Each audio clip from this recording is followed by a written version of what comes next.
envolvendo, vão se aproximando, buscam os estudos, então elas precisam compreender, não é, que a fase do mediunismo para a humanidade vai ficando para trás, porque é cada vez mais uma prática da mediunidade consciente, não é? E a gente vai, nas próximas perguntas, aprofundando mais essa ideia, não é?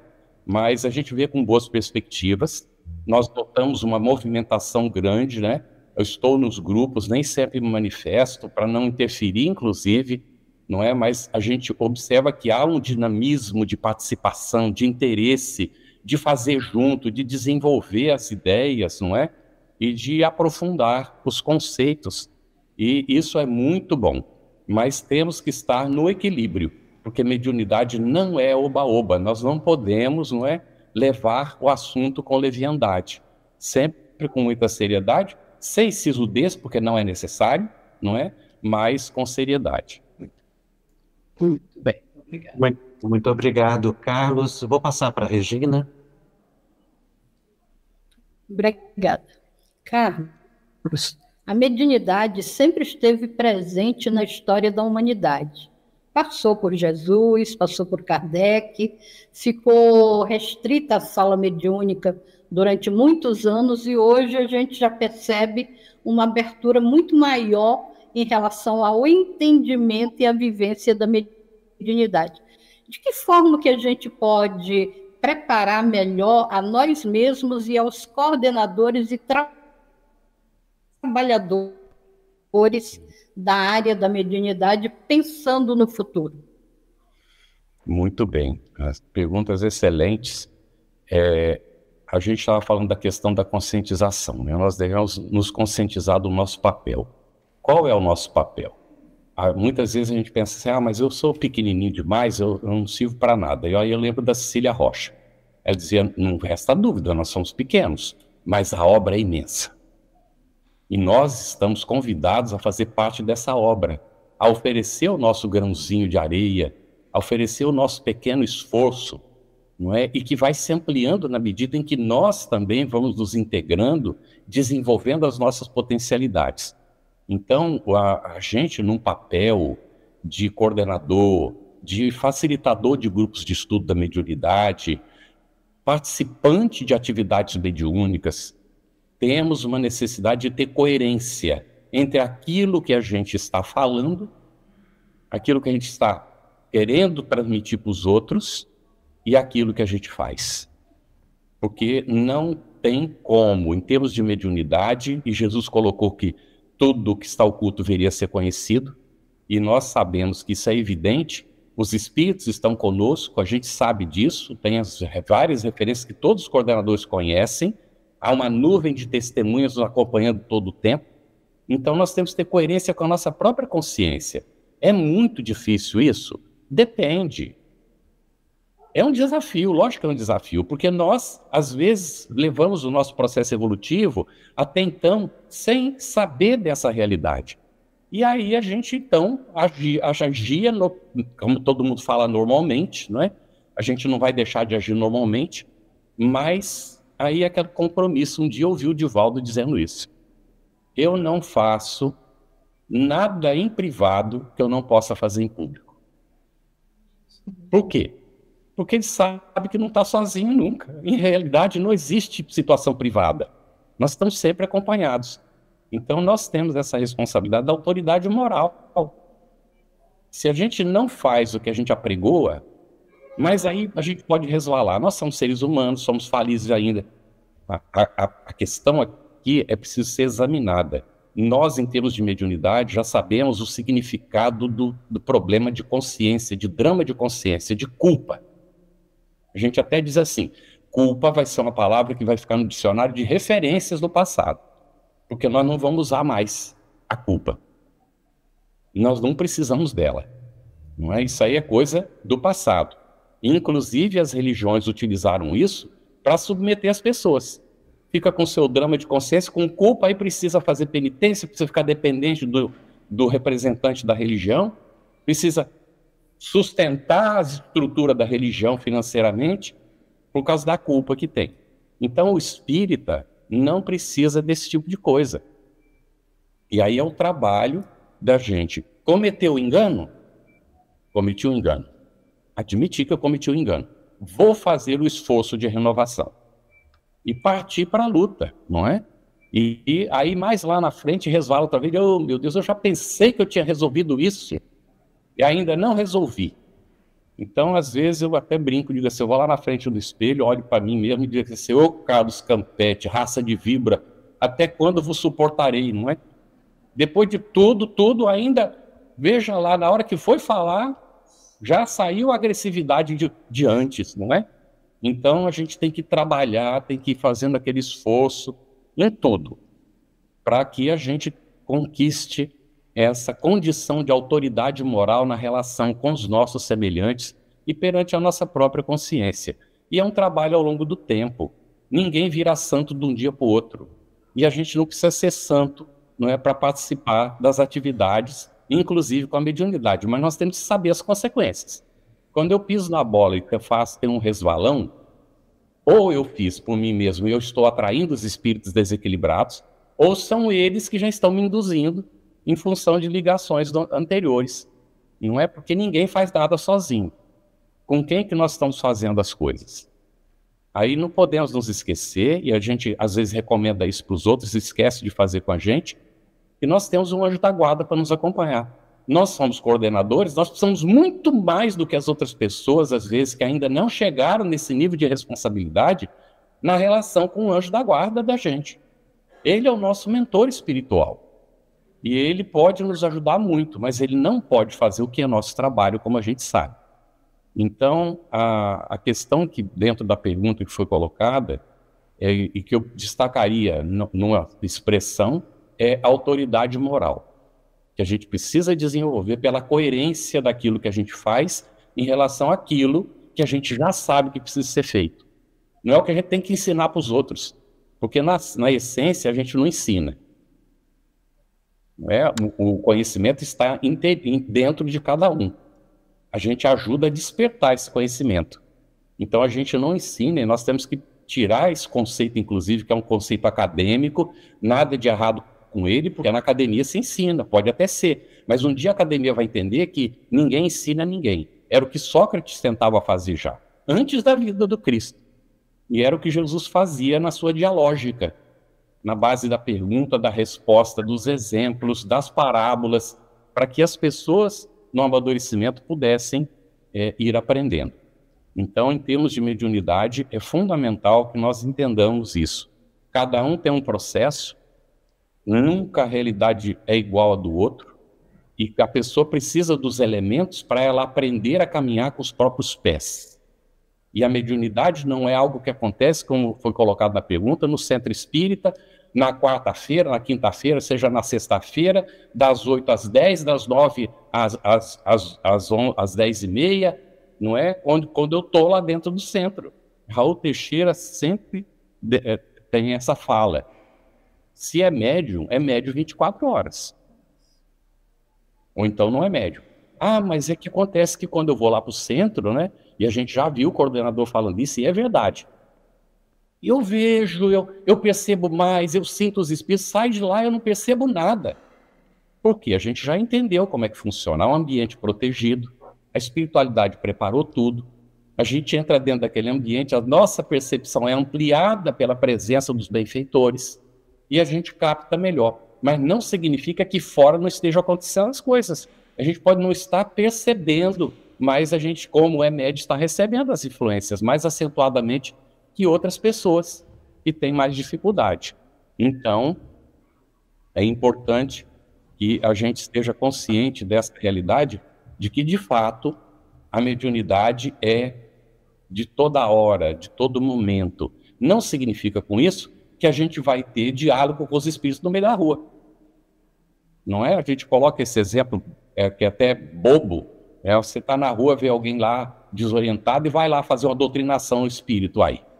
É falta de consciência isso, não é desequilíbrio. Nós tínhamos um companheiro que trabalhava numa repartição e ele dizia que era espírita para todo mundo. E aí ele vinha no corredor, encontrava algum colega de trabalho e perguntava, você tá bem? Ah, eu tô com um pouco de dor de cabeça. Passou o tempo, o pessoal nunca mais falava que tinha nada para ele, sabe? Dizia, ah, mas vamos resolver isso agora.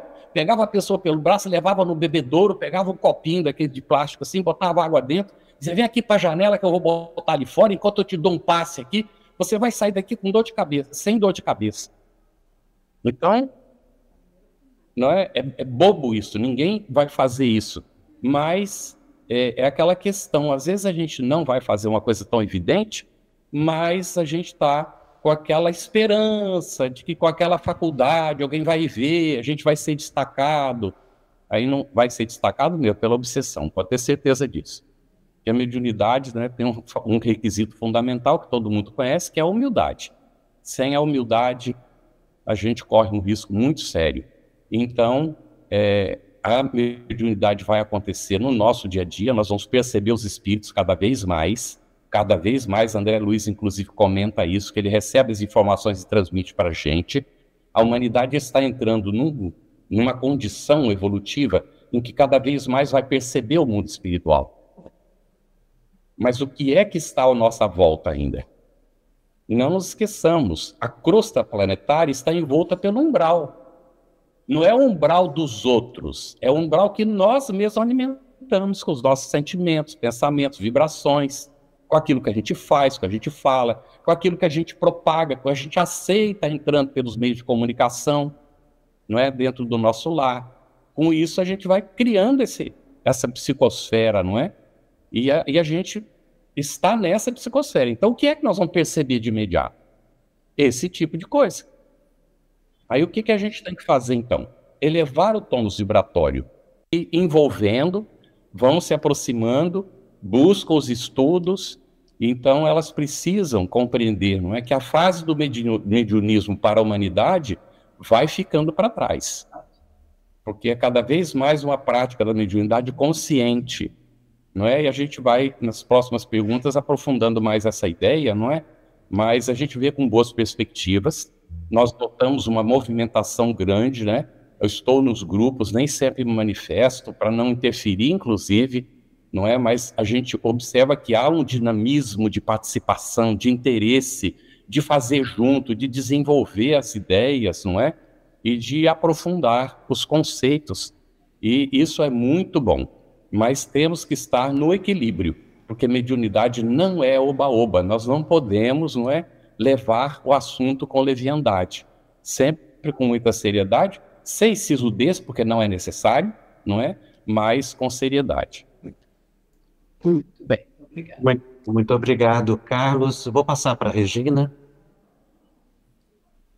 Obrigada. Carlos, a mediunidade sempre esteve presente na história da humanidade. Passou por Jesus, passou por Kardec, ficou restrita à sala mediúnica durante muitos anos e hoje a gente já percebe uma abertura muito maior em relação ao entendimento e à vivência da mediunidade. De que forma que a gente pode preparar melhor a nós mesmos e aos coordenadores e trabalhadores da área da mediunidade, pensando no futuro? Muito bem, as perguntas excelentes. A gente estava falando da questão da conscientização, né? Nós devemos nos conscientizar do nosso papel. Qual é o nosso papel? Muitas vezes a gente pensa assim, mas eu sou pequenininho demais, eu não sirvo para nada. E aí eu lembro da Cecília Rocha. Ela dizia, não resta dúvida, nós somos pequenos, mas a obra é imensa. E nós estamos convidados a fazer parte dessa obra, a oferecer o nosso grãozinho de areia, a oferecer o nosso pequeno esforço, não é? E que vai se ampliando na medida em que nós também vamos nos integrando, desenvolvendo as nossas potencialidades. Então, a gente, num papel de coordenador, de facilitador de grupos de estudo da mediunidade, participante de atividades mediúnicas, temos uma necessidade de ter coerência entre aquilo que a gente está falando, aquilo que a gente está querendo transmitir para os outros e aquilo que a gente faz. Porque não tem como, em termos de mediunidade, e Jesus colocou que tudo que está oculto viria a ser conhecido, e nós sabemos que isso é evidente, os espíritos estão conosco, a gente sabe disso, tem várias referências que todos os coordenadores conhecem, há uma nuvem de testemunhas nos acompanhando todo o tempo. Então nós temos que ter coerência com a nossa própria consciência. É muito difícil isso? Depende. É um desafio, lógico que é um desafio, porque nós, às vezes, levamos o nosso processo evolutivo até então sem saber dessa realidade. E aí a gente, então, agia, como todo mundo fala normalmente, não é? A gente não vai deixar de agir normalmente, mas aí é aquele compromisso. Um dia eu ouvi o Divaldo dizendo isso. Eu não faço nada em privado que eu não possa fazer em público. Por quê? Porque ele sabe que não está sozinho nunca. Em realidade, não existe situação privada. Nós estamos sempre acompanhados. Então, nós temos essa responsabilidade da autoridade moral. Se a gente não faz o que a gente apregoa, mas aí a gente pode resvalar. Nós somos seres humanos, somos falíveis ainda. A questão aqui é preciso ser examinada. Nós, em termos de mediunidade, já sabemos o significado do problema de consciência, de drama de consciência, de culpa. A gente até diz assim, culpa vai ser uma palavra que vai ficar no dicionário de referências do passado, porque nós não vamos usar mais a culpa. Nós não precisamos dela. Não é? Isso aí é coisa do passado. Inclusive, as religiões utilizaram isso para submeter as pessoas. Fica com seu drama de consciência, com culpa, aí precisa fazer penitência, precisa ficar dependente do representante da religião, precisa sustentar a estrutura da religião financeiramente por causa da culpa que tem. Então, o espírita não precisa desse tipo de coisa. E aí é o trabalho da gente. Cometeu o engano? Cometi um engano. Admitir que eu cometi um engano. Vou fazer o esforço de renovação. E partir para a luta, não é? E aí mais lá na frente resvala outra vez. Oh, meu Deus, eu já pensei que eu tinha resolvido isso. E ainda não resolvi. Então, às vezes, eu até brinco, digo assim, eu vou lá na frente do espelho, olho para mim mesmo e digo assim, ô Carlos Campete, raça de vibra, até quando vos suportarei, não é? Depois de tudo ainda, veja lá, na hora que foi falar, já saiu a agressividade de antes, não é? Então, a gente tem que trabalhar, tem que ir fazendo aquele esforço em tudo, para que a gente conquiste essa condição de autoridade moral na relação com os nossos semelhantes e perante a nossa própria consciência. E é um trabalho ao longo do tempo. Ninguém vira santo de um dia para o outro. E a gente não precisa ser santo, não é, para participar das atividades, inclusive com a mediunidade, mas nós temos que saber as consequências. Quando eu piso na bola e tenho um resvalão, ou eu fiz por mim mesmo e eu estou atraindo os espíritos desequilibrados, ou são eles que já estão me induzindo em função de ligações anteriores. Não é porque ninguém faz nada sozinho. Com quem que nós estamos fazendo as coisas? Aí não podemos nos esquecer, e a gente às vezes recomenda isso para os outros, esquece de fazer com a gente, que nós temos um anjo da guarda para nos acompanhar. Nós somos coordenadores, nós precisamos muito mais do que as outras pessoas, às vezes, que ainda não chegaram nesse nível de responsabilidade na relação com o anjo da guarda da gente. Ele é o nosso mentor espiritual. E ele pode nos ajudar muito, mas ele não pode fazer o que é nosso trabalho, como a gente sabe. Então, a questão que dentro da pergunta que foi colocada, e que eu destacaria numa expressão, é a autoridade moral, que a gente precisa desenvolver pela coerência daquilo que a gente faz em relação àquilo que a gente já sabe que precisa ser feito. Não é o que a gente tem que ensinar para os outros, porque na essência a gente não ensina. Não é? O conhecimento está dentro de cada um. A gente ajuda a despertar esse conhecimento. Então a gente não ensina e nós temos que tirar esse conceito, inclusive, que é um conceito acadêmico, nada de errado com ele, porque na academia se ensina, pode até ser. Mas um dia a academia vai entender que ninguém ensina ninguém. Era o que Sócrates tentava fazer já, antes da vida do Cristo. E era o que Jesus fazia na sua dialógica, na base da pergunta, da resposta, dos exemplos, das parábolas, para que as pessoas no amadurecimento pudessem ir aprendendo. Então, em termos de mediunidade, é fundamental que nós entendamos isso. Cada um tem um processo, nunca a realidade é igual à do outro, E a pessoa precisa dos elementos para ela aprender a caminhar com os próprios pés. E a mediunidade não é algo que acontece, como foi colocado na pergunta, no centro espírita, na quarta-feira, na quinta-feira, seja na sexta-feira, das 8 às 10, das 9 às 10h30, não é? Quando eu estou lá dentro do centro. Raul Teixeira sempre tem essa fala. Se é médium 24 horas. Ou então não é médium. Ah, mas é que acontece que quando eu vou lá para o centro, né? E a gente já viu o coordenador falando isso, e é verdade. Eu vejo, eu percebo mais, eu sinto os espíritos, sai de lá e eu não percebo nada.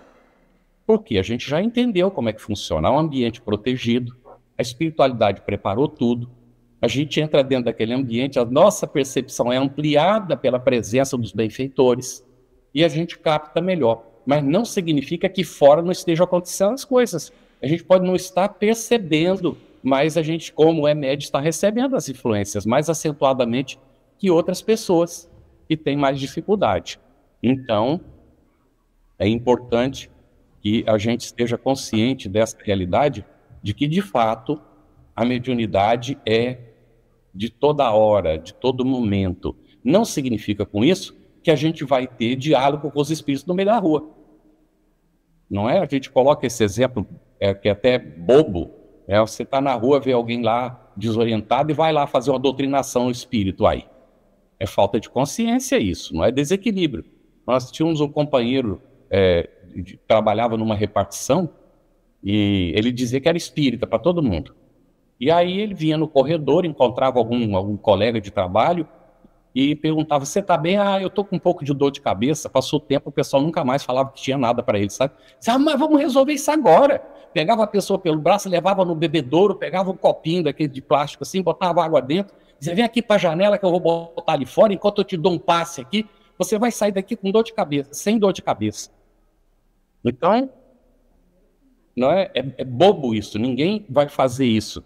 Mas é aquela questão, às vezes a gente não vai fazer uma coisa tão evidente, mas a gente está com aquela esperança de que com aquela faculdade alguém vai ver, a gente vai ser destacado. Aí não vai ser destacado mesmo pela obsessão, pode ter certeza disso. E a mediunidade, né, tem um requisito fundamental que todo mundo conhece, que é a humildade. Sem a humildade, a gente corre um risco muito sério. Então, a mediunidade vai acontecer no nosso dia a dia, nós vamos perceber os espíritos cada vez mais, André Luiz, inclusive, comenta isso, que ele recebe as informações e transmite para a gente.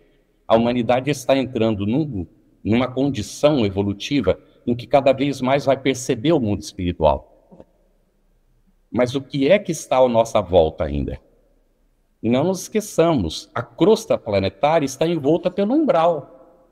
Não é o umbral dos outros, é o umbral que nós mesmos alimentamos com os nossos sentimentos, pensamentos, vibrações, com aquilo que a gente faz, com a gente fala, com aquilo que a gente propaga, com a gente aceita entrando pelos meios de comunicação, não é? Dentro do nosso lar.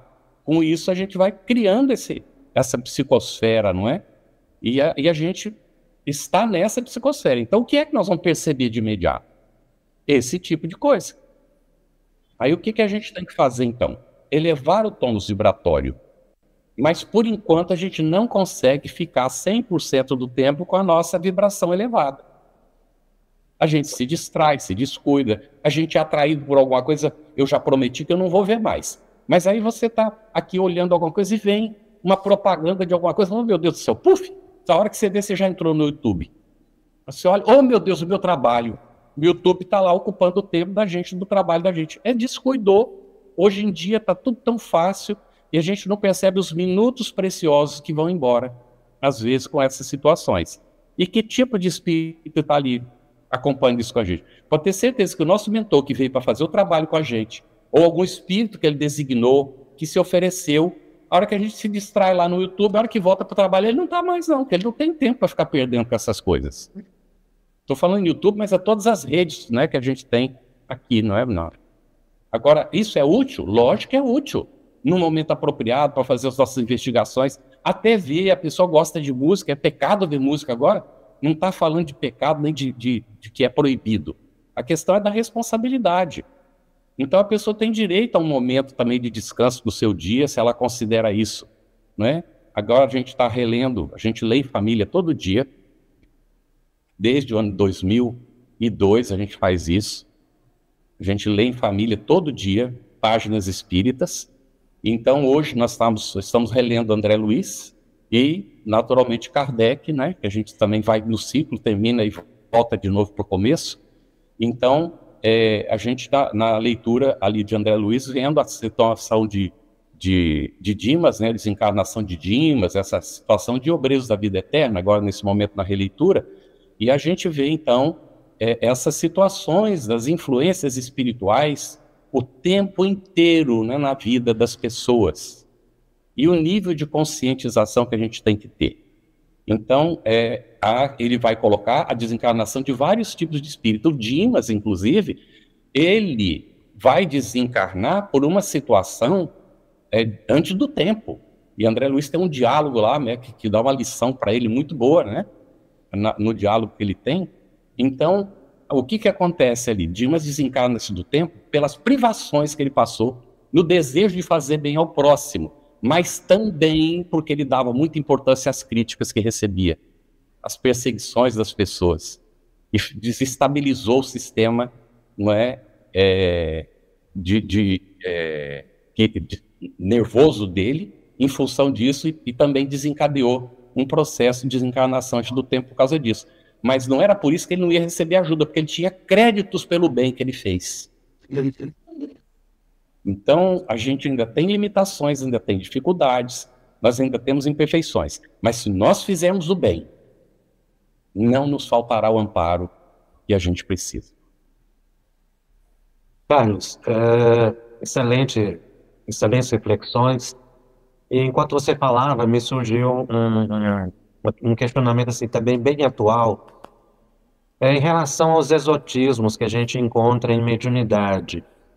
Nós estamos aqui com coordenadores estaduais de todo o Brasil, nesse nosso encontro, e eu gostaria de te perguntar, como é que a gente lida na condição de coordenador estadual da área da mediunidade, com esses exotismos que a gente encontra ainda em mediunidade?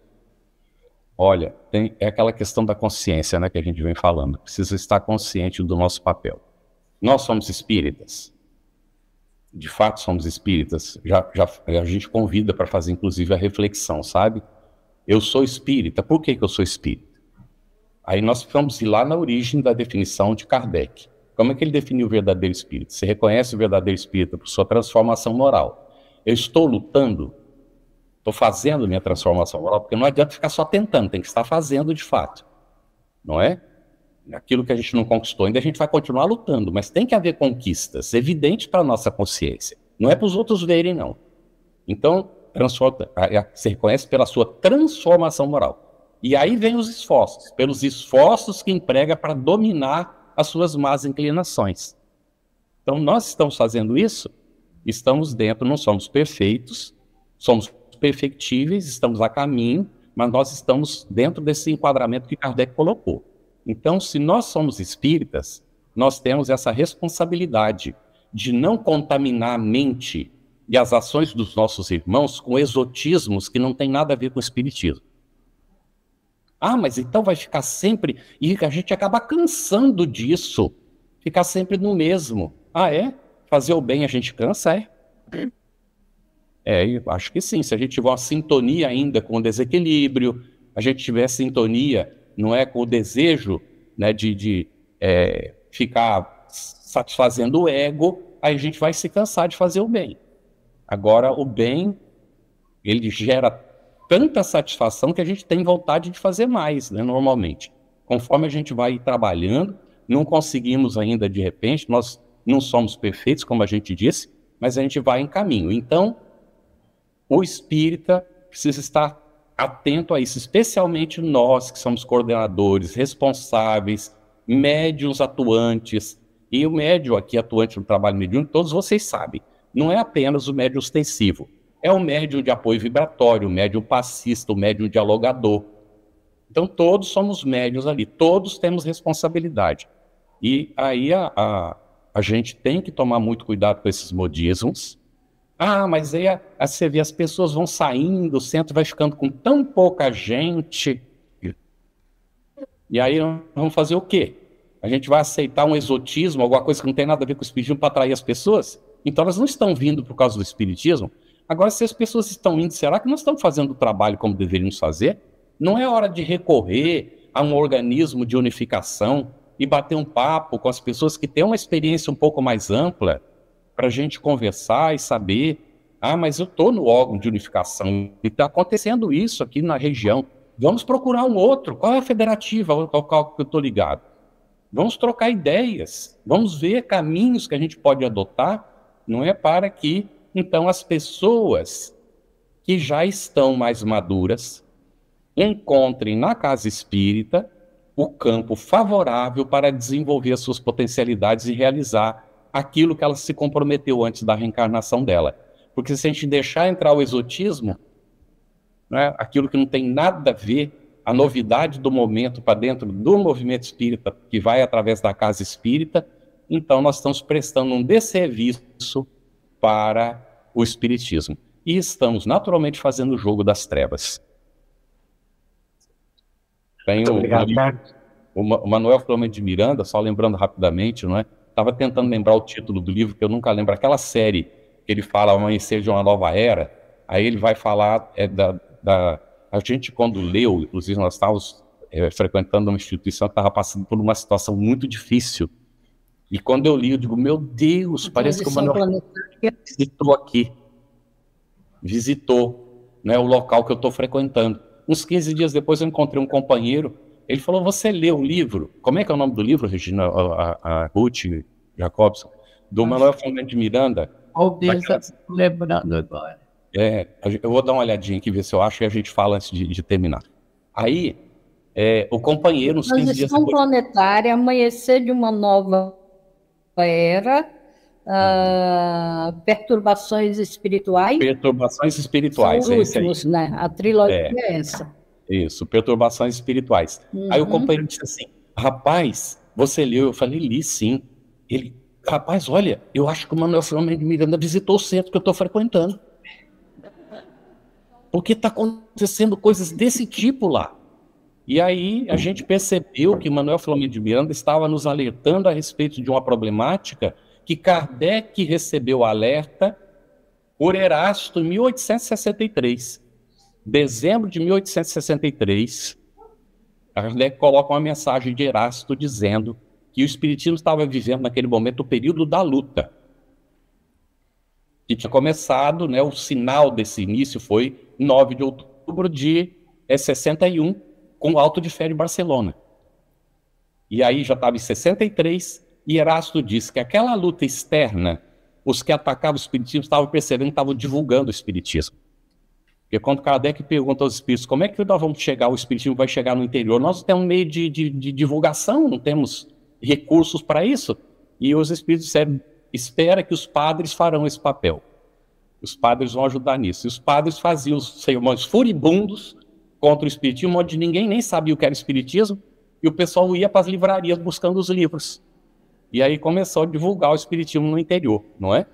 Então, eles perceberam isso. E Erasto alerta. Aqueles que estão atacando de fora estão começando a adentrar as reuniões, os centros, os grupos, para de dentro provocar temas como política, religião e um terceiro que a gente vê acontecendo ainda hoje. O meu centro é melhor do que o seu.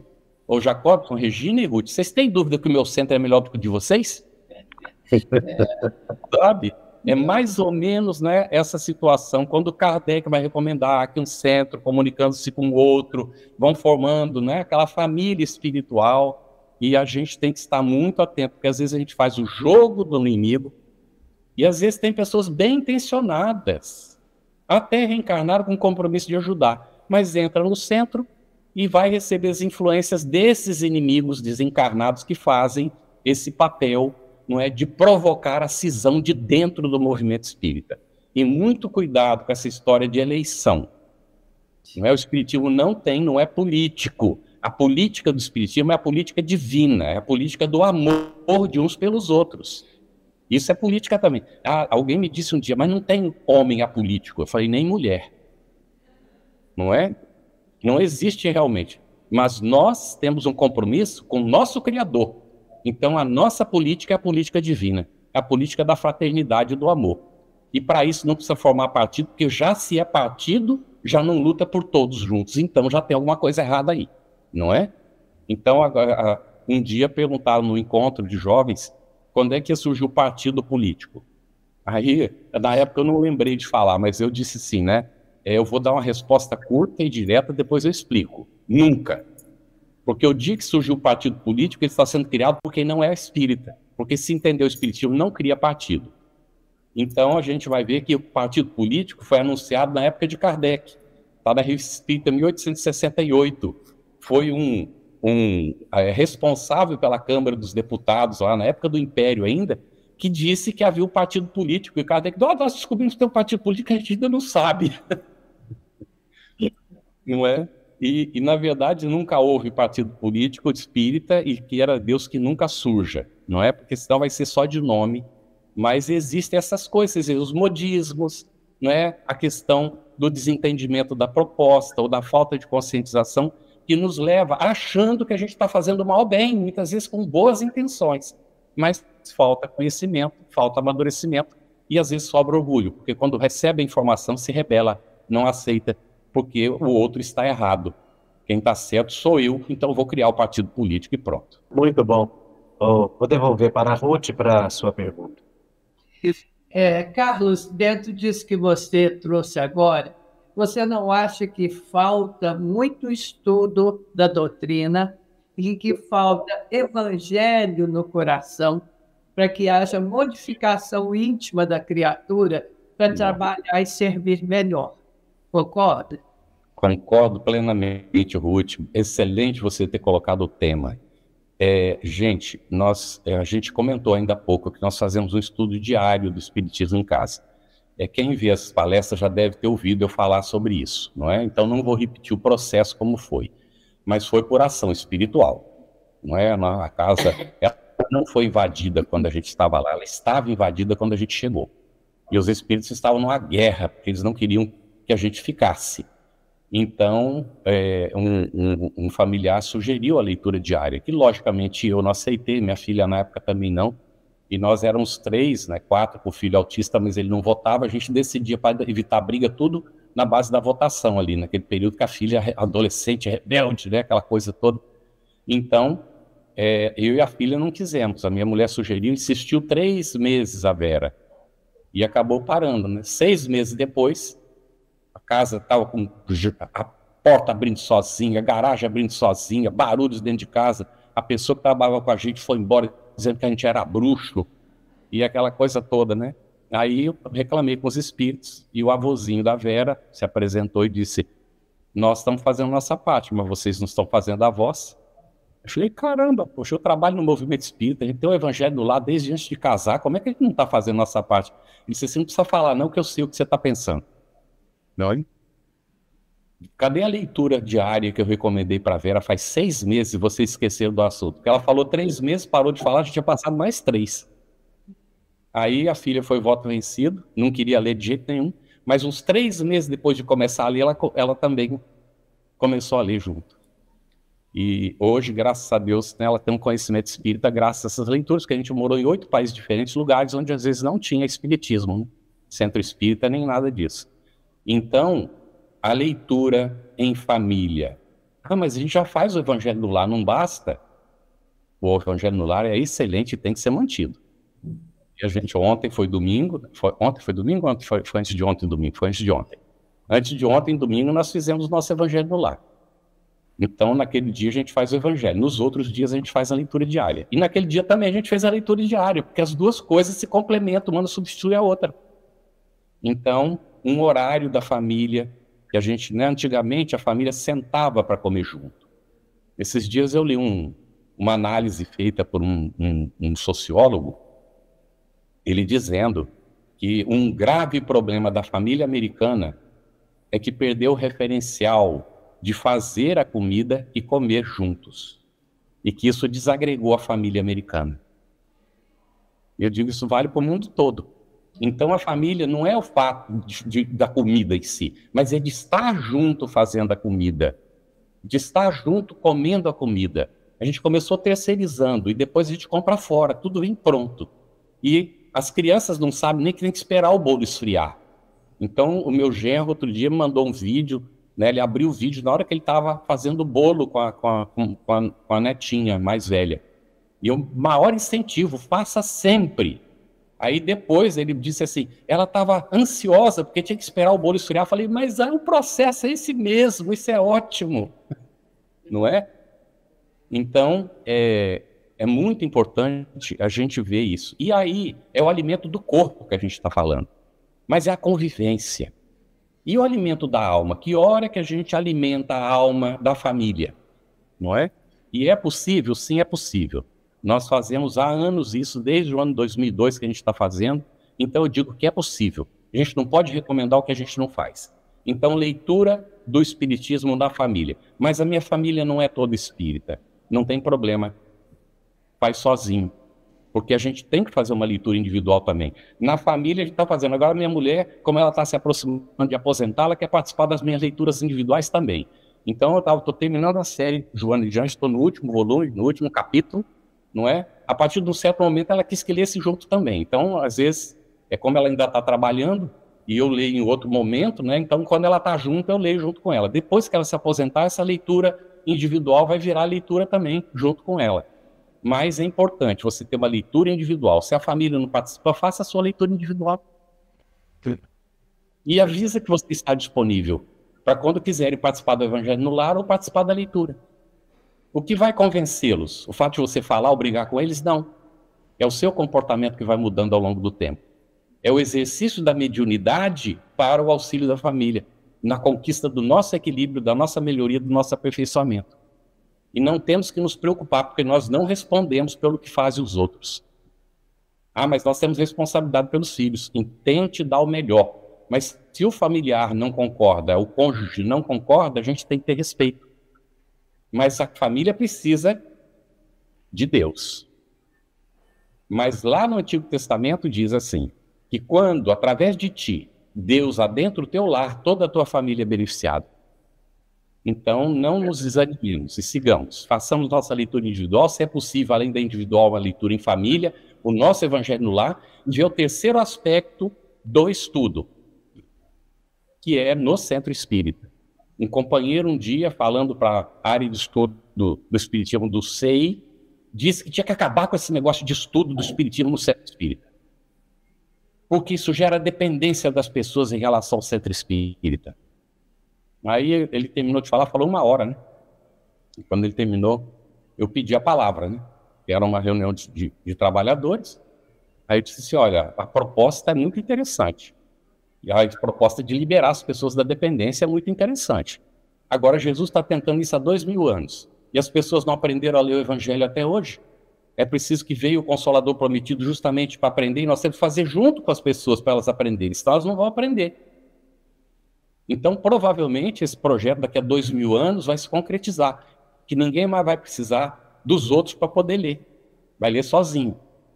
Aí eu fui meditar sobre o assunto, ele me ajudou muito, esse rapaz. E aí eu cheguei à conclusão, e vou colocar outro assunto, que a gente tem que tomar muito cuidado em termos de mediunidade, que é a dependência atávica que as pessoas têm da religião. Ele tinha razão nesse aspecto, mas não é acabando com a leitura que a gente vai eliminar essa dependência. Ao contrário, a leitura esclarece e ajuda, quando feita em estudo. Não é? Então você tem o estudo individual, faz as suas anotações do que está aprendendo, os destaques daquilo que você está aprendendo, as dúvidas você anota. Se não consegue esclarecer junto da família e surgem outras dúvidas na família, anota. Quando vai para o estudo na casa espírita no conjunto, vai poder apresentar as dúvidas, vai trazer a sua contribuição, vai ver que o que você tinha entendido, às vezes, num texto que você tinha lido que agora está sendo estudado, tem uma amplitude que você não tinha percebido, nem a família tinha percebido, por causa do conjunto, e assim vai. Então, é muito importante entender esse aspecto que eu peço permissão para colocar. A gente traz um processo atávico de dependência. Sim. Nós somos condicionados a ser dependentes da religião durante séculos e até milênios. Então, a gente reencarna ou até reencarna às vezes em outra religião. Minha família veio toda do catolicismo, né? E eu já perguntei para pessoas em seminários, lá na FEB mesmo, já perguntei mais de uma vez em seminários que a gente fez lá, no auditório, tem alguém aqui que veio, né, de outra religião, nessa mesma encarnação, foi católico, protestante, budista? Alguns levantam a mão. Aí eu pergunto, o que vocês pensavam sobre a vida futura antes de conhecer o Espiritismo? A resposta é quase invariável, não pensava. Ou então achava que o céu para o inferno, ou que o destino estava definido depois da morte, que não tinha mais nada para ser feito.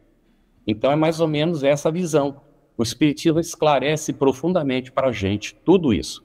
Então a gente é dependente pela culpa, né, por esses processos. A gente não consegue resolver os nossos problemas sozinho, a gente vai ter que transferir para alguém. E hoje, muitas vezes, a psicoterapia está substituindo a dependência do representante da religião. Mas aí a pessoa chega no centro espírita. Chega no centro espírita e aí ele vai encontrar lá, né, a palestra pública, que é o sermão do padre ou do pastor. Aí tem a água fluidificada, né? A água fluidificada é a água benta, né? Aí tem o passe é a hóstia, né? Aí tem o atendimento fraterno. O atendimento fraterno é a confissão, né? E aí a pessoa vai ficando dependente.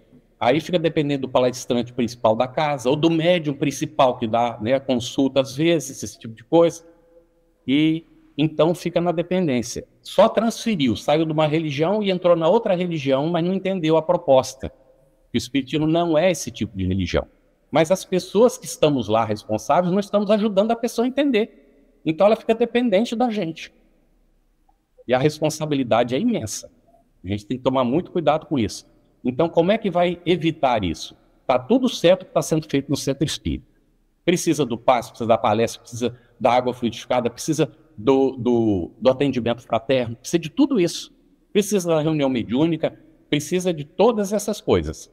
Mas de tal forma que a gente não pessoalize, não personalize, que não sejamos o dono do processo. Ou aquela pessoa que vai fazer o atendimento fraterno, recebe a pessoa necessitada, ela fala 2 minutos o problema dela, a gente fica 1 hora fazendo uma palestra para ela. Se ela quisesse ouvir palestra, ela vinha na palestra pública. Ela não precisava ir para o atendimento fraterno. Aí a pessoa, se vai resolver os seus problemas, fica dependente daquela pessoa, porque tudo que ela vai fazer tem que perguntar para aquela pessoa que vai fazer 1 hora de palestra para ela, cada vez que ela traz um problema. Percebe? Então, é muito interessante a gente refletir sobre todas essas coisas no campo da mediunidade, porque as pessoas chegam no centro espírita, não sabem nada, e o que ele quer é ir para a reunião mediúnica, porque ele quer ver fenômeno. Chega lá e não encontra o fenômeno, porque ele não está preparado para ver o que está acontecendo, porque ele não conhece a teoria, se decepciona e diz que é tudo mentira, e vai embora. Então, a questão é realmente de uma responsabilidade da nossa parte, não é? Bastante ampla, tá bem? Estudo. Tem dúvida? Estuda. Tem dúvida? Estuda em conjunto. Bom, o Carlos já até falou bastante a respeito desse assunto. De tudo que a gente viu hoje, a gente percebe que ainda existe um grande número de trabalhadores que busca a casa espírita pelo simples fato de passar pelo transe mediúnico. O interesse dele é a reunião mediúnica, é a incorporação. Mas não quer estudar, não quer participar de nenhuma outra atividade. E agora, na época da pandemia, a gente percebeu que houve um grande afastamento de muitos desses trabalhadores, que perceberam que não iam adoecer. Está travando, né? E não retornando para a casa espírita.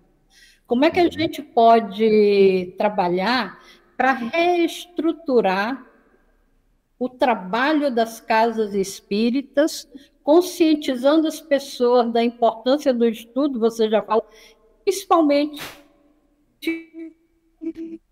que a mediunidade não é a única atividade existente no movimento espírita. Uhum. Como a gente... Eu queria reforçar essa pergunta da Regina, que realmente ela é muito importante. A pandemia veio mostrar muito dentro do que você acabou de falar aí, sobre essa dependência, né? As pessoas começaram a descobrir que não era tanto assim. Aquelas ameaças, se você não vier para a reunião mediúnica, você vai ficar obsidiado. Aham. Né? Que é uma forma de você ter um controle sobre as pessoas. Né? E a Regina estava colocando aí para nós, eu acho muito importante. Queria te ouvir, Carlos.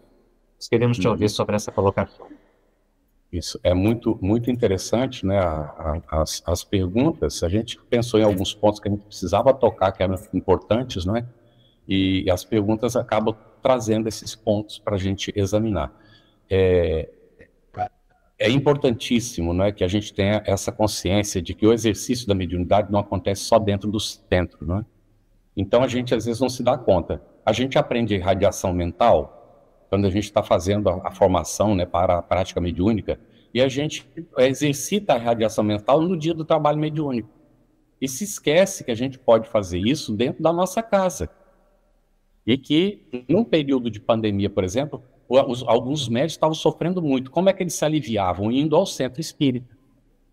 No dia do trabalho mediúnico, já se preparava a semana toda, aí aliviava, porque o espírito era atendido, e começava o processo na outra semana. Então, gera também um vício de não conseguir resolver os próprios problemas.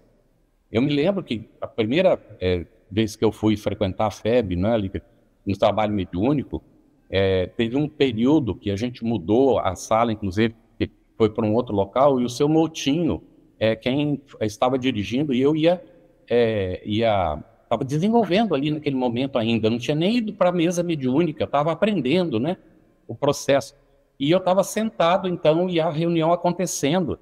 E eu senti a presença, doeu meu peito horrivelmente, sabe? Aquela coisa tremenda.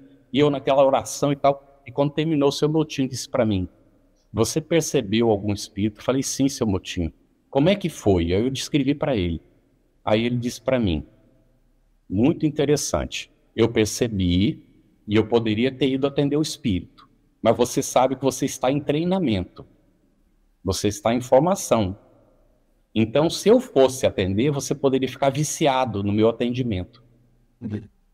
E você está aprendendo a controlar e resolver.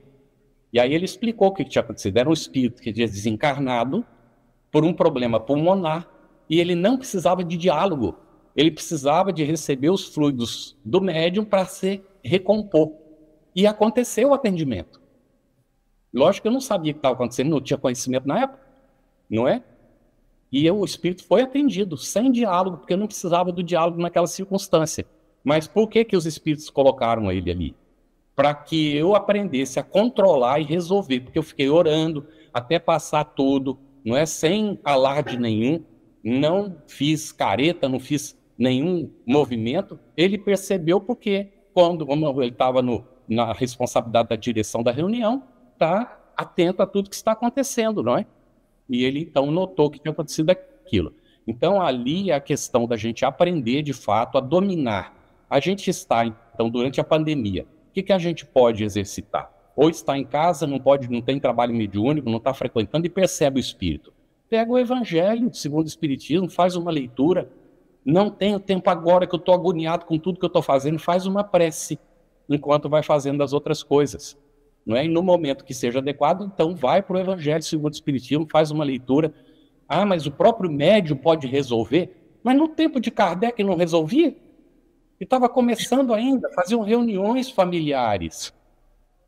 O indivíduo era médium e ele fazia evocação e recebia o espírito e escrevia. Não era psicofonia. A gente não está recomendando que faça isso, porque não precisa mais. Porque a gente já desenvolveu todo o processo hoje. Mas que é possível numa situação de emergência, sem nenhum alarde, nem nada disso. Não é a gente ajudar os espíritos através da oração, de uma irradiação mental, do pedido para o nosso anjo da guarda, o nosso mentor espiritual nos ajudar no encaminhamento do espírito necessitado. Isso pode acontecer durante a semana. E se tiver necessidade, os espíritos vão encaminhá-lo, então.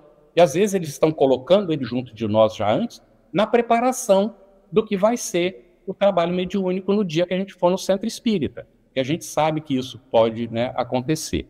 Então, é muito importante nós estarmos atentos. Nós estamos adentrando o período da regeneração da humanidade. vai se acentuar cada vez mais a capacidade da humanidade de perceber a realidade espiritual. E muita gente vai vir para o centro espírita, buscando solução para o que eles estão percebendo. E é um momento de nossa conscientização, de não gerar essa dependência, deixar essas pessoas gerarem dependência em relação à instituição ou a gente mesmo. E se libertarem do processo atávico da dependência das religiões ao longo do tempo. E da dependência de outrem para resolver os nossos próprios problemas. A gente tem que aprender a caminhar com os próprios pés. Ainda não temos condição sozinhos. E não tem nada de errado pedir ajuda. Mas nós estamos sendo convidados no processo da regeneração. E aí vou colocar a última fala aqui. Vou ter um momentinho só para fazer um fechamento, dá? Claro que sim. Então, aí, Jacob, não sei se você quer falar mais alguma coisa, eu já faço essa fala aqui. É uma fala final que eu gostaria de fazer. Não, eu só destacar a importância de tudo que você falou, e que realmente é um diálogo, né, que o movimento espírita tem que ter com as pessoas, com a sociedade. Afinal, é a doutrina que liberta, não é a doutrina que aprisiona. Então, já te agradecemos muito aí a sua participação e deixamos realmente você aí à vontade com as suas considerações finais. Bem, eu queria colocar, gente, no final, né, tinha pensado no assunto, apesar de que as perguntas já suscitaram a possibilidade de tratar disso, mas eu deixei isso para o finalzinho, a questão do período da regeneração, o significado disso. Ainda tem gente que resiste, né, porque parece que a Terra não mudou nada para a gente estar na regeneração. E, então tem gente que não aceita que, né, mesmo espírita, que a Terra, o planeta está adentrando o período da regeneração, não está plenamente na regeneração, lógico que não. E a gente confunde algumas leituras que a gente faz, que diz que o planeta de regeneração já não tem mais expiação. Mas é um entendimento da leitura. Na leitura diz que não tem a pungente expiação. Já não é mais aquele tipo de expiação dolorosíssima no período da regeneração. Mas como ainda não tem nem o equilíbrio entre o bem e o mal na regeneração, que isso vai acontecer no mundo feliz, então ainda há necessidade de expiação. E há influências espirituais, não é? Então a gente precisa compreender o que significa regeneração. Então nós estamos saindo da expiação e provas para adentrar na regeneração, e é natural que ainda hajam características de expiação e provas, especialmente porque tem gente sintonizada com isso. Se eu ainda estou sintonizado com expiação e provas e sou espírita, quer dizer então que eu ainda admito que eu posso estar cometendo enganos para vir espiar numa outra encarnação. A gente não pensa nisso, né? Mas essa é uma dedução. Agora, se eu estou sintonizado com a regeneração, eu estou fazendo esforços para não gerar causas expiatórias no meu futuro. E as expiações que eu terei que fazer serão por ações não voluntárias, mas ainda das condições do próprio mundo, que ainda está em transformação, e das minhas debilidades que ainda não foram superadas. E as minhas imperfeições que não foram vencidas. E que ainda eu não posso ter a pretensão de ser perfeito. Então eu preciso me assumir como um ser perfectível, mas ainda não perfeito. E assumir que eu posso me enganar, mas não posso me enganar de forma consciente. Essa é a responsabilidade do nosso compromisso. Quando eu estou fazendo uma palestra, eu estou falando para um público de regeneração, de expiação e provas. Porque se eu chego lá e digo para o público, este nosso planeta de expiação e provas, a pessoa vai pensar nas dores e sofrimentos que ela vai ter ainda, e não na oportunidade de gerar um ambiente regenerador a partir da própria ação dela. Então, nós ligados à área de mediunidade, temos que estar muito atentos a isso, e, sinceramente, eu acho que todo mundo na casa espírita, mais cedo ou mais tarde, está ou estará relacionada com a questão da mediunidade, porque a mediunidade é intrínseca, não é? Do ser humano. Então, é muito importante que a gente considere qual a contribuição que eu posso dar como espírita, como médium, como trabalhador da mediunidade, para que o nosso planeta se firme na era da regeneração. Sem me preocupar com o tempo. Isso é uma questão de Deus. O tempo não é uma questão nossa. A gente tem que aprender a se desprender do tempo. É o que é que eu posso fazer hoje, no minuto que eu estou vivendo, para contribuir com as potencialidades, as condições que eu já tenho para que o mundo se firme na era da regeneração. E nós estamos convidados, então, para ser hoje, alguns fomos trabalhadores da última hora da expiação e provas, e estamos convidados para sermos trabalhadores da primeira hora da regeneração. É um privilégio, eu considero que é muito mais um desafio, mas um desafio nobre, maravilhoso. Se nós soubermos aproveitar, né, nós nos sentiremos muito bem conosco mesmo no cumprimento do papel que nos cabe. Desejamos excelentes atividades e uma confraternização, a palavra que me vem, perfeita entre todos nesse período. Muita fraternidade, gente. Nós temos defeitos, os outros também têm, mas nós estamos caminhando para nos aperfeiçoar. E nós dependemos da compreensão uns dos outros e do apoio uns dos outros. E Jesus nos siga guiando sempre. Um grande abraço fraterno a todos e fico aguardando a oportunidade de nós nos encontrarmos e aí então presencialmente para abraçar todo mundo. Muito obrigado, gente. Carlos, te agradecemos imensamente pelo seu esforço aí, pela sua dedicação em participar com a gente, mesmo virtualmente, trazendo esclarecimentos tão importantes aqui para a área nacional da mediunidade. Você, como vice-presidente da FEB na área de unificação, está junto aqui da área da mediunidade, mais proximamente, né, dentro dessa visão ampla que você tem, para sempre estar contribuindo com o desenvolvimento das atividades. Que Deus continue te amparando muito e te inspirando cada vez mais na tarefa que você abraçou. Agradeço também a Ruth e agradeço também a Regina. E o terceiro Encontro Nacional da Área da Mediunidade ainda prossegue com mais algumas atividades. Muito obrigado. Obrigado. Agradeço.